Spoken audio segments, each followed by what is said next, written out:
So the 50-30-20 rule of personal finance states the following. Allocate 50% of your income to living expenses, so that means rent, mortgage, groceries, or transportation. Allocate 30% of your income on wants and lifestyle choices, so stuff like entertainment and dining out. And allocate 20% of your income towards debt payments and saving. Now, there's some pros and cons which we should be aware of. First, for the pros. It's straightforward.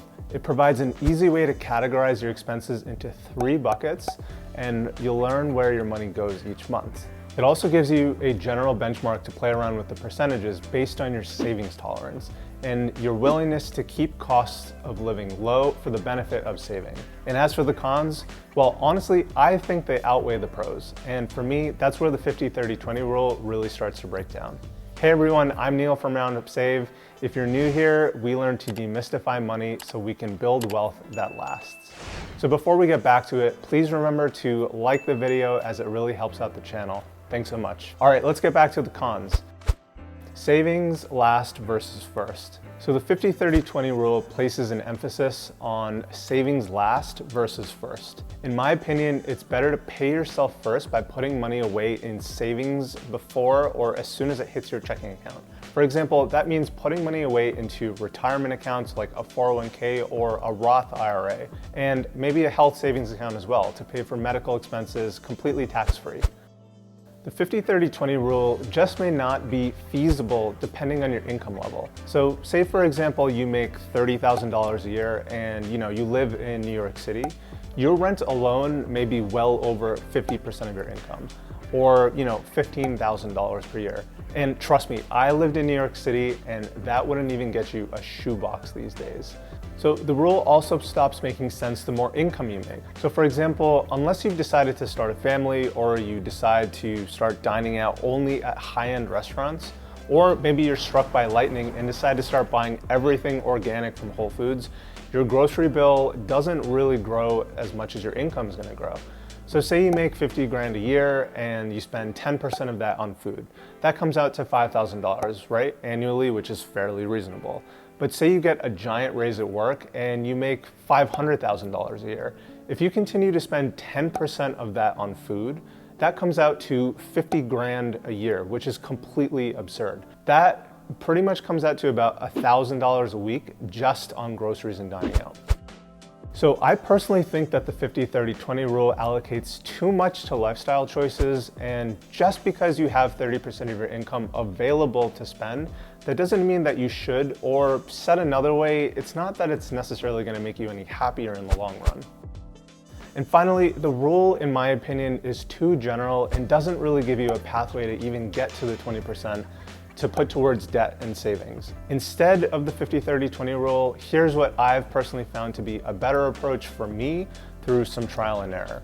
Using this approach, I realized I could really easily bump up my savings rate to about 40% and start investing most of that money into a total market index fund, where my money will grow over time relative to how the US stock market tracks, which is only up in the long run with no additional work on my part. So step 1 is to calculate your expenses and debts first. I built a budget model in Google Sheets to make it easier for you and made a video on how to use it too, which I'll link down below in the description. Check it out and feel free to leave any questions or comments if you have any. So the second step is to get a sense of what you're actually spending on. What are the categories where you tend to be spending a lot, and what can you learn from that? Once you can see exactly where your money is going, you can then start to take action and ask some important questions, which we're going to get to in a minute. Step 3 is to determine your current savings rate. Maybe it's small, maybe it's really nothing at all, and that's completely fine.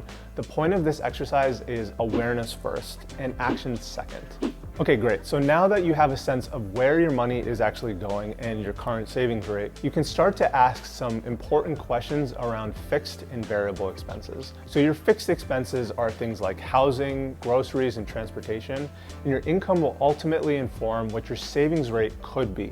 From this point, here are some questions you can start to ask yourself. Am I okay with how I spend? In other words, are you happy with how and where you're spending relative to how much you make? How can I increase my savings rate by even just 1%? Remember, the more that you can save up or put towards paying off debt, the more you can invest for the long run and grow your wealth without working more for it. How can I earn more? To achieve your target savings rate, what are some of the opportunities and avenues maybe you could pursue to increase your income? Let's say in the next 6 months. Could you negotiate a raise at work? Could you take on some side gigs or additional shifts without sacrificing your mental sanity? These questions are key because they'll help to bring some of your unconscious thoughts around money to the surface. Like maybe you spend a lot on dining, but deep down, you know that meal prepping is something you want to get a little bit better at. But here's the thing, you may not have anything really pushing you to do it because, well, things are kind of on autopilot and going out is a lot more convenient. So now that you can see your savings rate and you have an idea of what you want it to be relative to how much you make, meal prepping becomes a tactic you can use to get there. And asking yourself about ways to bring in more income will get you thinking about how to get there too. So to sum it all up, for me, it's all about getting an understanding of your savings rate today and how you can grow from there. It doesn't just stop at 20%. Maybe you're able to get to 40% or 50% over time. Just because some rule says 20%, and for that matter, just because some person did some math that says we should retire at age 65, that doesn't make it law. So thanks for sticking around till the end of the video, guys. Let me know if you have any thoughts or questions in the comments down below. And please subscribe to the channel for more videos just like this. And give this video a like if you found it helpful. Keep on thinking long term, and until next time, take care.